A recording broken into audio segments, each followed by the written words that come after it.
DC's scariest Batman is not who you expect. The game-changing event Batman Knightfall for Dark Multiverse explored. Over the years, many a comic book luminary has had a go-to at exploring just how much abuse Bruce Wayne's psyche can take. Jim Starlin turned Batman into a mindless, drug-addled occultist under the control of the heretic Deacon Blackfire, whose crusade against crime used Bruce as its primary and lethal weapon. Moench took a deep dive into the Bat aspect of Wayne's crime-fighting persona, revealing to us the horrors that a true vampiric Batman could unleash upon the world. But the scariest stories and versions of Bruce Wayne's paranoia-riddled, hyper-pragmatic outlook on human society exist in the Dark Multiverse. Scott Snyder and Greg Capullo transformed DC by introducing it to its worst nightmare. The duo has made Batman embrace the terror gauntlet, acquainting us with the versions of the Dark Knight that we hope we had never met. From the destructive war god called the Merciless to the sickening machinations of the Batman who laughs, every version of Bruce Wayne originating from the dark side is downright spine-chilling, and perhaps none more so than Batman the Broken. Introduced in the Tales of the Dark Multiverse one-shot that reimagines one of the Caped Crusader's most iconic storylines, this is a version of Batman who has been disfigured beyond repair. And we mean that literally. But what happens when you piece him back together? Does he revert to what he was before, or become something else entirely? Those are the questions this video will try to answer. This is Tales from the Dark Multiverse, Batman Knightfall Explored. Before we go into our explanation, we have a very small request. If you like our content, please support us by subscribing to our channel. This is a small click for you, but for us, it means a lot. Thank you, let's begin. Batman's bleakest hour, what happened in the original Knightfall? The cover of Batman issue number 497 is one of the most iconic in comic book history. Why? Because it shows the Dark Knight at his lowest point and at his weakest. It shows Bruce Wayne getting his spine shattered by the might of Bane. Knightfall is one of the best Batman storylines in the Caped Crusader's 80-plus year history for a reason. It shows him at his most vulnerable point in life and makes us realize that even the greatest wills can be shattered. And just to dive deeper into the lore, it isn't exactly just one story arc. Batman Knightfall is a trilogy of stories that claw at the very foundation of the world's greatest detective and fish out something that is perhaps just as evil as his adversaries. The first part of this story is the most memorable. The masked mercenary Bane puts his grand plan into motion. He lets every criminal held captive at Arkham Asylum loose on Gotham City in a carefully orchestrated move to draw out the Bat. See, Bane doesn't know Bruce Wayne yet, but he can pretty much read him like an open book. Gotham's Dark Knight would do everything in his power to throw these nuisances back into the crazy house they have escaped from, and he wouldn't take any help while doing it either. And he turns out to be right. Batman spends days on end tracking supervillains like the Joker and rounding them up without involving Robin because he believes it would be too dangerous for him. This turns out to be his biggest mistake, because Bane deduces his secret identity and pays the exhausted Caped Crusader a little visit in his cave. Try as he might, Bruce simply can't stand up to the venom-juicing freak of nature that is Bane, and he's put out of commission by a spine-crunching backbreaker and left for dead.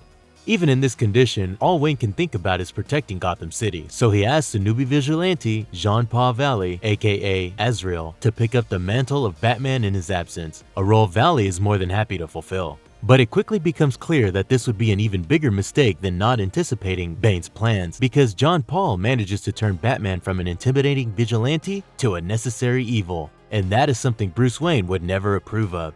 The second half of the Knightfall trilogy explores Azrael's descent into madness and the subsequent threat that he poses to the entire superhero community. See, John Paul believes that after what Bane did to the city, that violence is the only way to ensure safety. So he creates a horrifying armored suit, heavily equipped with lethal weapons, and sets out to deliver a more fatal brand of justice that sees him lose favor with Commissioner Gordon, the city of Gotham, Robin, and finally Batman himself. And sure enough, as it becomes clear that Valley is not the person to carry on the legacy of the world's greatest detective, Bruce Wayne returns to action, after training with Lady Shiva for months on end. The pair have two cerebral showdowns in the Batcave. The first time Bruce comes to Jean Paul himself, asking him to relinquish the cowl for the crimes he'd committed. Valley rejects him and tells him he'll be a better Batman than Bruce ever was. The second time, he returns as Batman, and this is when he finally succeeds in getting the formal Azrael to listen to reason. After making Jean Paul chase him through the narrow passage of the Batcave, Bruce effectively makes him submit out of frustration, and Valley gives up the cowl, acknowledging Wayne as the only person who could ever be Batman. This is an important moment in both men's lives. Bruce Wayne has to reconcile himself with the knowledge that his sloppiness got Gotham destroyed, and then his own name was sullied when he picked the wrong guy.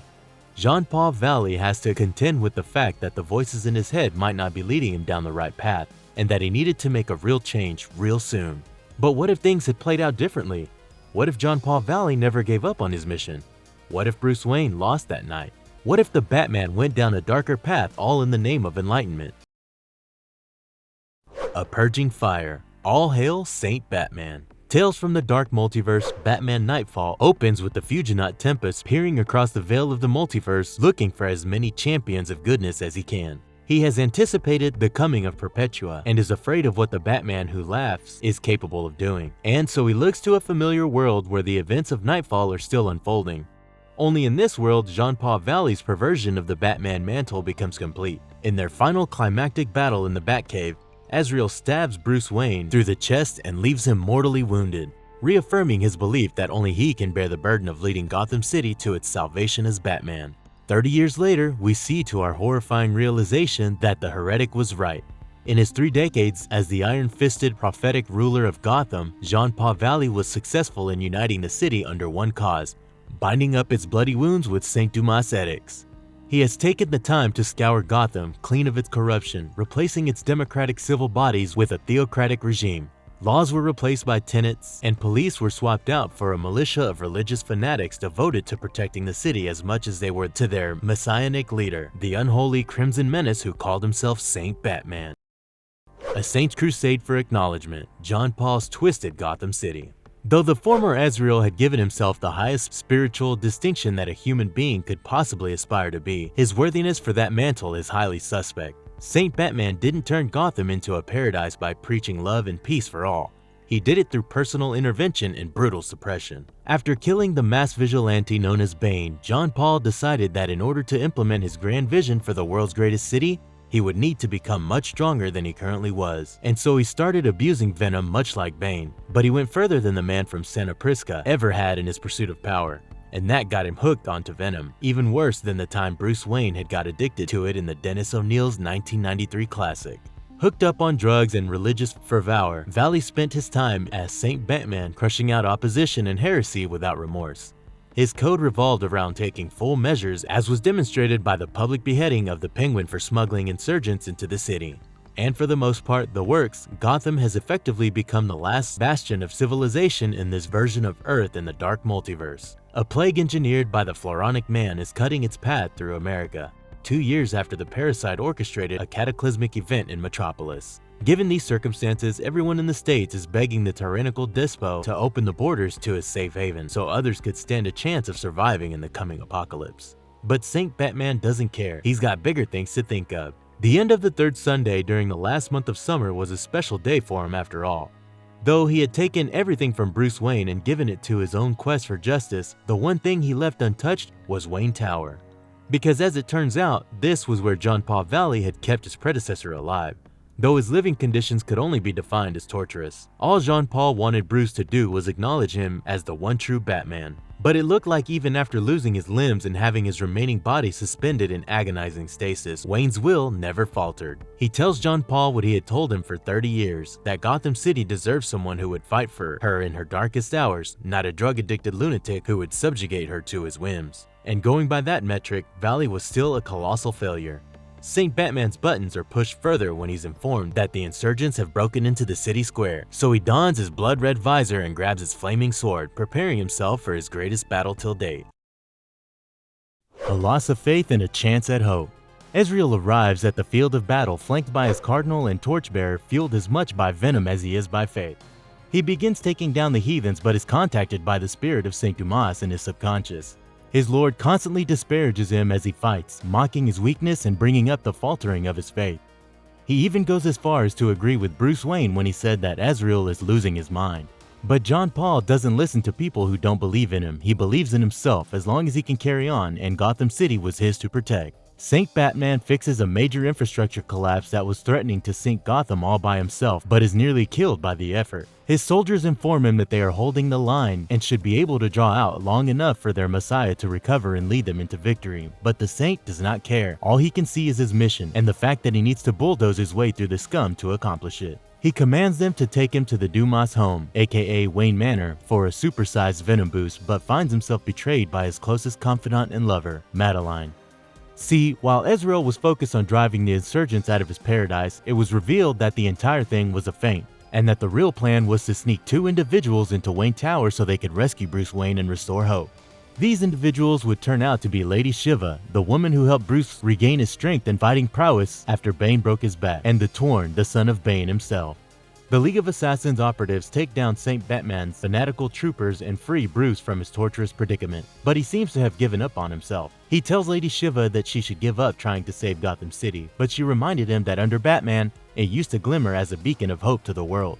Shiva draws an analogy between Bruce's broken spine and Gotham City's current predicament, telling him that he is the key to fixing the world and she is the key to fixing him. The only question remains, will he accept?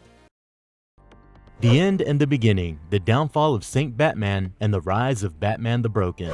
Evidently, Bruce accepted because he was part of a team that confronted John Paul at the Dumas home. After spending 30 years as lovers and power brokers in Gotham City, you'd think that Saint Batman would have shown mercy to Madeline after her treachery. Instead, he murders her in cold blood and prepares to engage both Shiva and Torn in battle. When he sees Bruce back in one piece and donning a Batman suit again, he loses it and commands his minions to kill them all, much like Mad King Ares of Game of Thrones. Shiva and the Son of Bane engage the false saint while Batman takes off to fight his goons in a separate location. The fight between the three martial arts stalwarts is brutal, with Lady Shiva really showing why she is known as one of the deadliest people in the world. She corners John Paul and beats him into a bloody pulp, but her emotions get the best of her and she leaves herself open to attack, thereby endangering Torn as well.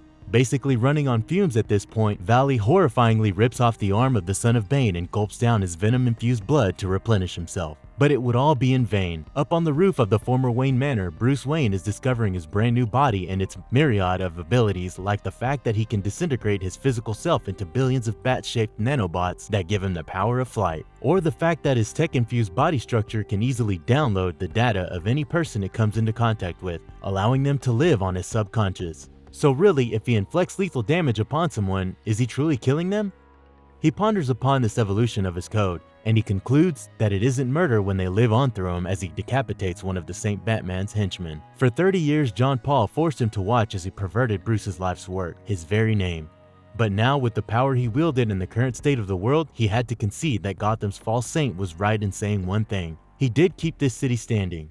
The truth is, Azrael started her down a new path, one that would see her emerge as the center of all civilization. And the biggest truth is that Bruce's biggest mistake was the same one Azrael was making now, relying on anyone but himself. But thankfully, or perhaps terrifyingly, he'll never have to again. Gotham was finally his, and he was hers, and he would not let anyone separate the two of them ever again. He brutally neutralizes Saint Batman before murdering Lady Shiva and Torn in cold blood, poking their bodies chock full of holes like they were blocks of Swiss cheese. Bruce Wayne had lost the mantle of Batman once already, and look where it got him and his beloved city. This Earth was born of his fear of being unable, even unworthy, of donning that cowl ever again. But while Bruce was able to regain his position in the positive multiverse, his fears poisoned this version of Earth in the Dark Multiverse and turned him into the most disturbing version of Batman till date. The last panel of Tales from the Dark Multiverse, Batman Knightfall, shows a demonic-looking Bruce Wayne perched atop the Gotham Bridge as a mob of fanatics cheered him on from below. At his feet resides the demolished body of John Paul Valley, unmasked, armored, and chained to a makeshift bat symbol. And as the night sky paints Gotham's skyline red, every ray of hope is extinguished with the rise of Batman the Broken. Conclusion: Tempus, Fuginaut's helplessness, and the fate of the multiverse. The last words in this comic book came from the same person who spoke its first words.